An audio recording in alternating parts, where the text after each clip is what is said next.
Lâche cette arme! Chérie, la prochaine fois, baisse-toi.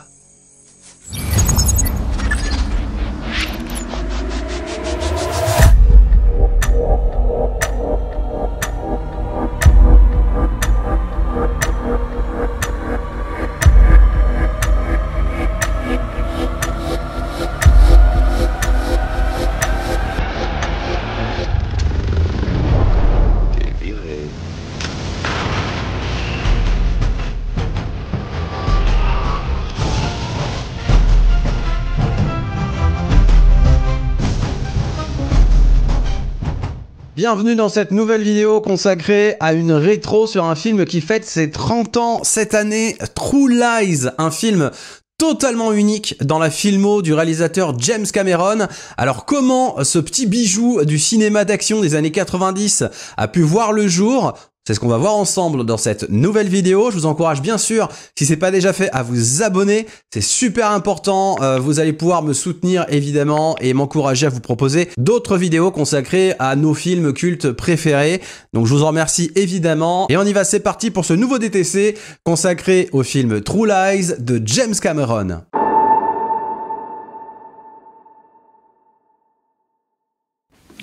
Chérie, t'as passé une bonne journée? La routine. Tout commence en 1991 avec le film français La Totale, énorme succès dans l'Hexagone. La comédie de Claude Zidi réalise plus d'1 600 000 entrées et devient le 3e succès français de l'année. Le réalisateur Claude Zidi fait donc sous-titrer des cassettes en anglais à l'occasion de son passage au marché international du cinéma de Los Angeles. L'une d'elles aboutit chez Robert Shriver, qui n'est autre que le beau-frère d'Arnold Schwarzenegger, qui s'est empressé d'appeler.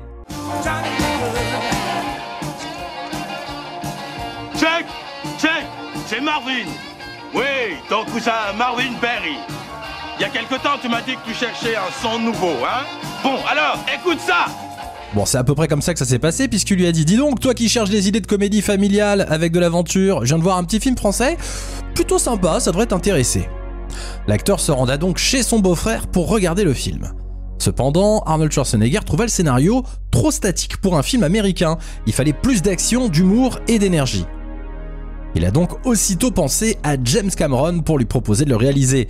James Cameron qui devait à cette époque tourner Spider-Man, mais le projet venait juste d'être annulé. Il a donc insisté auprès du réalisateur en lui promettant de le faire ensemble, mais à la manière de James Cameron, c'est-à-dire en très grand. Les deux hommes se sont rapidement entendus avec la Fox qui produira le film. James Cameron avouera avoir été surpris par l'intérêt que portait Arnold Schwarzenegger au script de ce petit film français.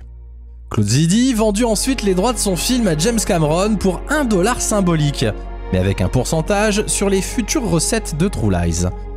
James Cameron s'attela donc à la tâche et écrivit un tout nouveau scénario. Il conserva néanmoins de nombreux éléments de La Totale, tout en prenant certaines libertés, le premier et le dernier tiers de True Lies étant complètement originaux. Son objectif consistait non pas à copier La Totale, mais à s'en inspirer. Il conserva donc l'histoire de base, ainsi que plusieurs scènes qu'il jugeait très réussies, comme le pistolet mitrailleur chutant dans l'escalier.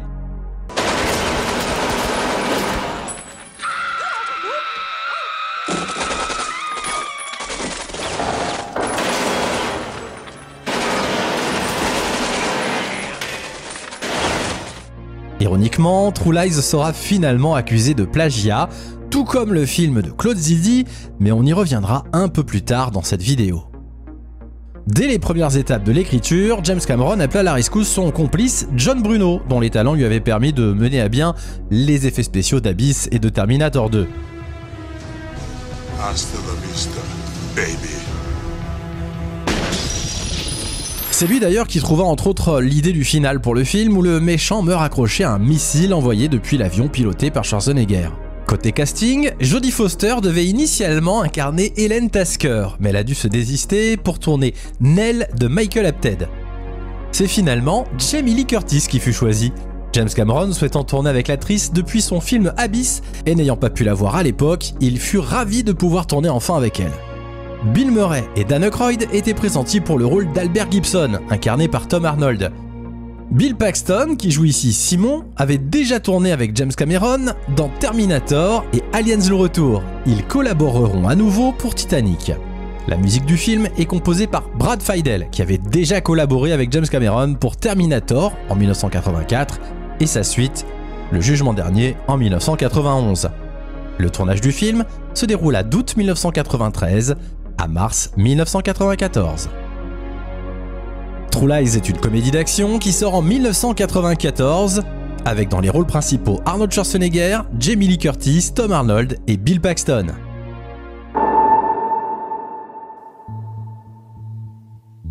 Première scène du film, et il peut pas s'en empêcher, James Cameron, il nous met direct la tête sous l'eau.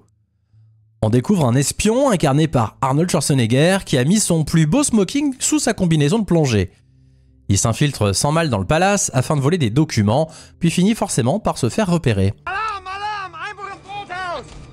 Harry, on a un problème. Les gardes se déchaînent là-haut. Avant de partir, il décide de tenter une diversion en dansant un petit tango avec Juno Skinner, une marchande d'art incarnée par l'actrice Tia Carrere.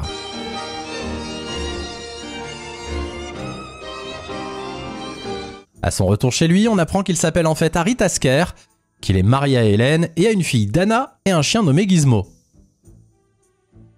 Harry et son collègue Albert Gibson travaillent dans un environnement ultra sécurisé sous la supervision de Charlton Heston dans une agence gouvernementale de lutte antiterroriste. Et Juno Skinner se fait remettre à sa place par le chef des terroristes une fois, puis deux fois. On a vérifié son identité. Après s'être débarrassé de deux gars qu'il suivait dans cette scène culte se déroulant dans les toilettes d'un centre commercial,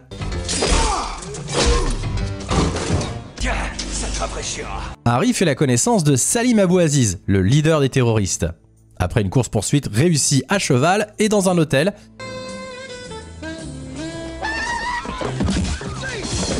Harry perd la trace d'Aziz, son cheval refusant de sauter du haut d'un immeuble. Et il manque ainsi la fête d'anniversaire que lui avaient réservée Hélène et Dana.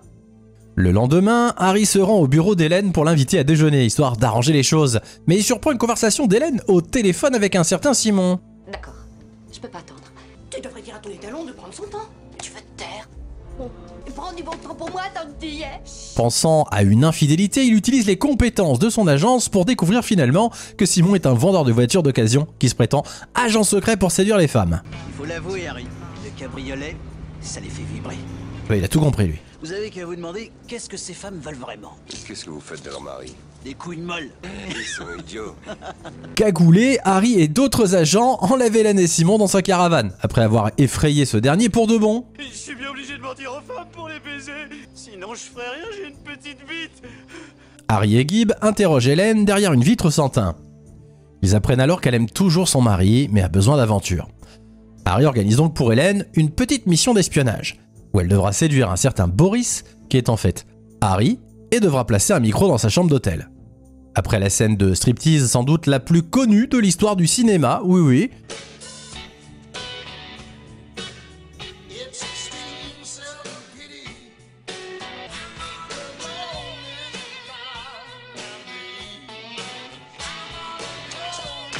Les hommes d'Aziz enlèvent le couple et les emmènent sur une île en Floride. Harry apprend que Juno a aidé le groupe à faire passer en contrebande 4 têtes nucléaires, en les cachant dans des statues antiques. Qu'est-ce que je peux dire? Je suis un espion.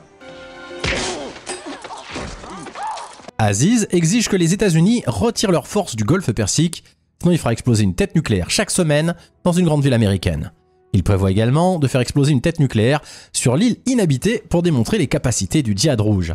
Avant d'être torturé avec Hélène, Harry reçoit un sérum de vérité et lui avoue sa double vie.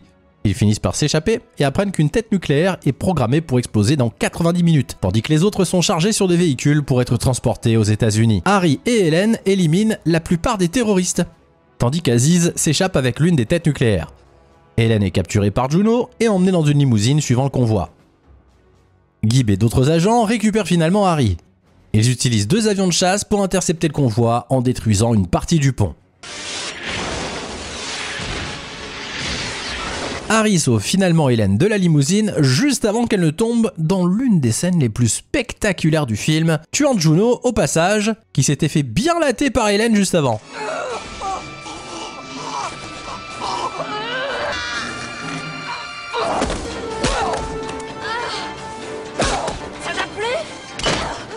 Et la tête nucléaire laissée sur l'île explose sans faire de victimes. Harry découvre qu'Aziz et ses hommes retiennent sa fille Dana en otage dans un gratte-ciel de Miami et menacent de faire exploser leur dernière tête nucléaire. Harry réquisitionne donc l'un des avions ayant la capacité de décoller à la verticale pour la sauver. Et c'est la première fois qu'on voyait ça au cinéma. Dana s'empare de la clé de contrôle du missile et s'enfuit sur le toit, grimpant finalement sur une grue. Aziz la poursuit et manque de l'attraper avant l'arrivée d'Harry. Harry sauve finalement sa fille, et après une lutte avec Aziz, il l'accroche à l'extrémité de l'un des missiles de l'avion car il tire sur un hélicoptère terroriste. Harry, Hélène et Dana se retrouvent sains et saufs. Un an plus tard, Harry et Hélène travaillent désormais ensemble en tant qu'agents. Lors d'une mission, ils retombent sur Simon, qui travaille comme serveur et prétend être un espion. Si les choses se gâtent, pas un geste, pas un mot. Comment on s'en trouve, hein, Carlos? Oh mon Dieu. La peur n'est pas une option. Et finissent par boucler la boucle en dansant un tango.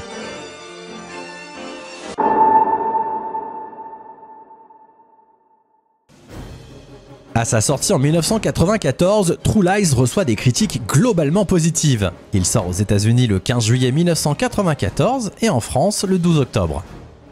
Le film prend directement la première place du box-office aux États-Unis, avec 26 millions de dollars de recettes engrangées le premier week-end, pour finir par rapporter au total plus de 146 millions de dollars sur le territoire américain. Il s'agit d'un beau succès commercial, dépassant ainsi son coût de production de 115 millions de dollars. En France, le film prendra la première place du box-office pendant 2 semaines et finira par totaliser 1 900 000 entrées tout de même. Le succès se confirmera à l'étranger, avec un box-office total de 378 millions de dollars, ce qui rattrapera l'échec du précédent film d'Arnold Schwarzenegger sorti un an plus tôt. Last Action Hero n'avait remporté que 137 millions de dollars. T'aimes bien les omelettes? Tiens, je te casse les œufs. True Lies est d'ailleurs le plus gros succès en salle de l'acteur, en dehors de la saga Terminator. Jamie Lee Curtis sera récompensée en 1995 du Golden Globe de la meilleure actrice dans un film musical ou une comédie. Et le film sera nommé à l'Oscar des meilleurs effets visuels en 1995 toujours. Même si Claude Zidi et James Cameron s'étaient arrangés entre eux sur les droits du film, ils firent tous deux condamnés en 2004 par la Cour d'appel de Paris pour contrefaçon de scénario au profit du scénariste français Lucien Lambert. La Totale présentait, selon le jugement, de nombreuses similitudes avec Émilie, un scénario rendu public par Lucien Lambert en 1981 et qui n'avait à l'époque pas trouvé preneur. Je vous laisse juste imaginer cette scène de James Cameron au tribunal devant ce fameux Lucien Lambert. Il a dû être mort de rire.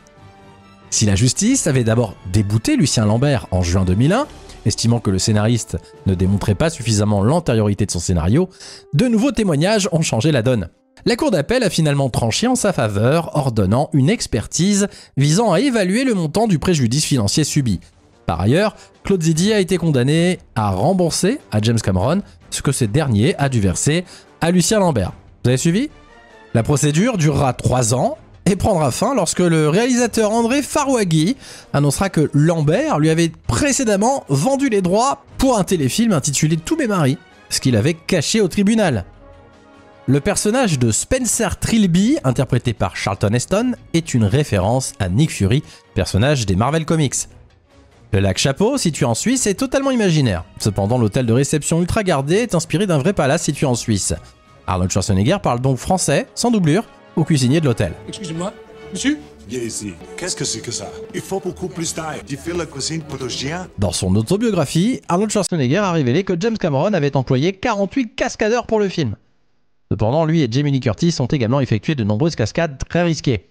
Par exemple, en voyant sa doublure suspendue à l'hélicoptère, Jamie Lee Curtis demanda à James Cameron de filmer son gros plan en vue réelle.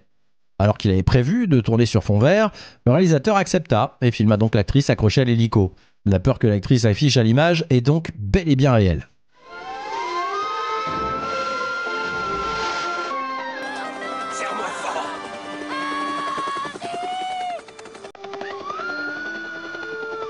Schwarzenegger, quant à lui, assure bon nombre de cascades. En plus de faire sortir l'acteur de Terminator de sa zone de confort, James Cameron s'attendait également à ce que ses acteurs fassent beaucoup de cascades pour que les décors d'action se sentent organiques. Et en 2014, Schwarzenegger avoue même avoir failli mourir sur le tournage de True Lies. L'acteur a cru que son heure était venue au moment de tourner la scène à cheval sur le toit de l'immeuble. L'animal était censé s'arrêter au bord du vide. Et l'équipe de cascadeurs avait construit une rampe pour donner plus d'espace au cheval pour s'arrêter. Mais au moment de faire les répétitions, le bras de la caméra est tombé sur le nez de l'animal, qui est devenu complètement fou. Il a donc réalisé que c'était très dangereux, et Arnold Schwarzenegger a pu finalement descendre du cheval aidé par un cascadeur. Mais si le cheval avait fait encore un pas dans la mauvaise direction, ils auraient tous deux fait une chute de 27 mètres jusqu'au sol en ciment. Schwarzenegger a également dû plonger dans l'océan pour échapper à un mur de flammes. C'est bien lui qui esquive l'explosion en plongeant dans l'eau. Pendant cette scène, l'acteur est en apnée sous l'eau et ce sont de vraies flammes à la surface. Selon lui, effectuer ces cascades comportait beaucoup de risques et une erreur pouvait s'avérer fatale. Si les Harriers de l'armée étaient tout à fait appropriés pour les scènes de vol, d'atterrissage et de décollage, ils étaient indisponibles pour les plans montrant Schwarzenegger aux commandes, vu le prix de location excessivement cher. Cameron confia donc au maquettiste Don Pennington, déjà à l'œuvre sur Abyss, la fabrication d'une réplique grandeur nature du Harrier. Celui-ci entreprit donc de mouler la carlingue entière de l'avion, et sur le tournage, la réplique de 4 tonnes était suspendue à des câbles sous une énorme grue, ce qui permit la mise au point d'effets saisissants, tels que celui où Schwarzenegger s'installe aux commandes et fait décoller l'appareil, sans que l'on observe le moindre changement de plan.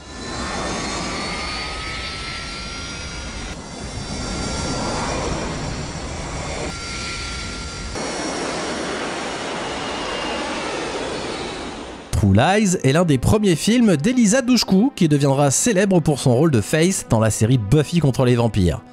En 2018, elle posta un long message sur Facebook accusant le coordinateur des cascades du film, Joel Kramer, d'agression sexuelle, à l'époque âgé de 12 ans et lui de 36.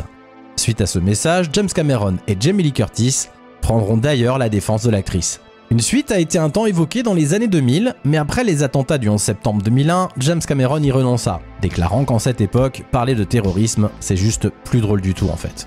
Le film fut adapté en jeu vidéo, True Lies, sorti en 1994 sur les consoles de l'époque. Une série télévisée a vu le jour sous forme d'un remake du film en 2023, mais la série reçut des critiques très négatives et a donc été annulée à la fin de la première saison. Mais la série est toujours disponible sur Disney+. Une version 4K Ultra HD est sur le point de sortir, James Cameron ayant décidé de nous proposer des versions remasterisées de plusieurs de ses films en ce début d'année 2024, tout comme Aliens et Abyss. True Lies est selon moi l'un des 3 meilleurs films d'action des années 90. Il rejoint sur le podium Une journée en enfer avec Bruce Willis et Demolition Man avec Sylvester Stallone. Ce film est supérieur à de nombreux James Bond, ou encore aux derniers Mission Impossible. D'ailleurs, je vous laisse revoir la scène dans les toilettes. Ça vous fait pas penser à ça, vous ?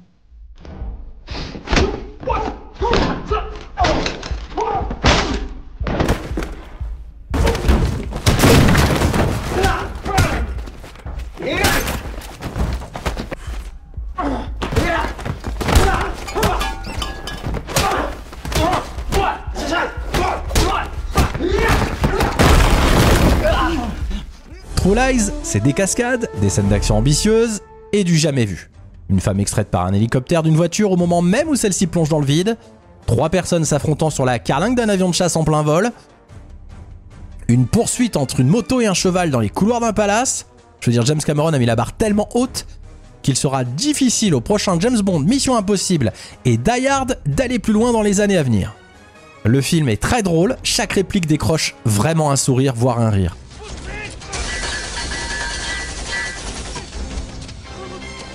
Tu as déjà tué quelqu'un? Oui, mais c'était des méchants. Mes menottes, vous savez. Je les ai enlevées.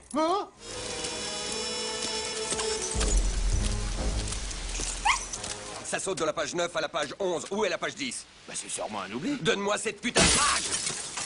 D'accord. Mais dis quelque chose. C'est un bel animal. Le pont est détruit. Je ne t'entends pas. Le pont est détruit, arrive. Et quel plaisir de retrouver Bill Paxton dans un rôle franchement réussi, très drôle, à contre-emploi avec tout ce qu'il avait joué jusqu'à maintenant, mais vraiment à pisser de rire. Oh mon Dieu. Tire-toi, petite mère. En fait, je sais pas si j'aime ce film parce qu'il est drôle ou parce qu'il est spectaculaire, un petit peu des deux. C'est le seul film de la carrière de James Cameron qui est comme ça. Il a écrit un scénario vraiment très bon, bourré de références. Chérie, la prochaine fois, baisse-toi.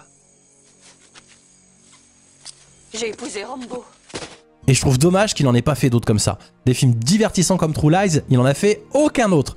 Tous les films de James Cameron ont des sujets plutôt graves, ou avec un message plutôt pessimiste sur l'avenir de l'humanité. Alors oui, j'aime True Lies, parce qu'il réussit tout ce qu'il entreprend. C'est un film maîtrisé, qui n'a pas pris une ride, et je pense qu'il faut arrêter de le réduire, voire de le comparer à La Totale, car bien sûr il s'en inspire pour l'idée de base, mais il n'a rien à voir avec le film français. On a l'impression que si on parle encore de La Totale aujourd'hui, bah finalement c'est parce qu'il a eu un remake aussi réussi. Alors merci d'avoir immortalisé Jamie Lee Curtis dans l'esprit de Millions d'hommes et prouvé qu'une femme au cinéma peut être à la fois sexy, attachante, forte et drôle. Merci d'avoir en un seul film réussi à rivaliser avec les plus grands films d'action passés et futurs. Et si jamais, entre deux voyages sur Pandora, t'as l'occasion, James, de te détendre un petit peu sur Terre, bah s'il te plaît, fais-nous encore La Totale avec un film comme True Lies. Il nous a fait une remise de $100. Bonne initiative. Salut chérie. Merci d'avoir été jusqu'au bout de cette vidéo. Évidemment, je vous encourage, si vous l'avez aimé, à liker, à commenter cette vidéo. C'est très important, évidemment, surtout dans cette phase de début de la chaîne où j'ai plus que jamais besoin de votre soutien. Je vous dis à bientôt pour un nouvel épisode de la série Dans ton culte. Et n'oubliez pas, soyez heureux. Soyez heureux. Soyez enculés.